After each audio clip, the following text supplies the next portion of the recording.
And the history is that there was a fighter that ran into a bomber, and they crashed here midair, and all 12 of the members aboard were killed. Well, I ended up purchasing this land in 2005. So when we did the development, we were very careful to preserve it and to be very spiritual, and we found pieces here and there that were scattered about. Although most of them were here, we gently brought them back and set them in this one place. But you can see the scratch marks on the rock. That was where the airplanes had hit, part of it. And there's still pieces that are hidden that we had not touched.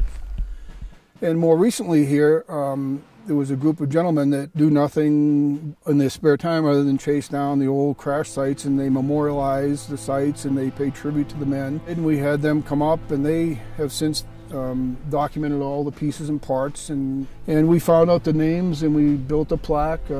Michael LaPlante, who owns this lot right here, he spent his own money and had the plaque made up, and we transported a rock here, and I installed the plaque.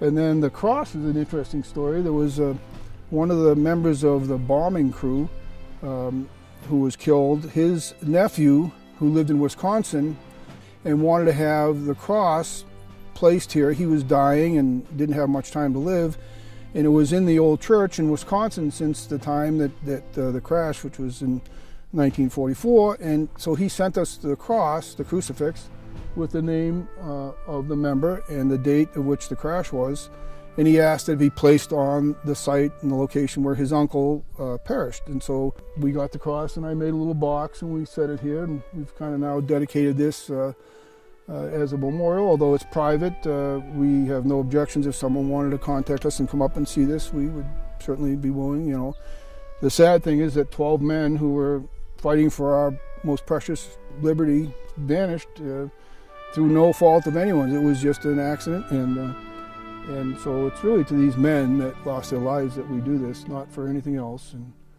on this weekend, Memorial Weekend, you know, we can all just give thanks and prayers and take a moment of silence for those that you knew or someone you didn't know that gave their lives. So life is precious, and I'm a very spiritual man, and so isn't Michael, and we want to give respect to the dead and to the living, but also it was the right thing to do.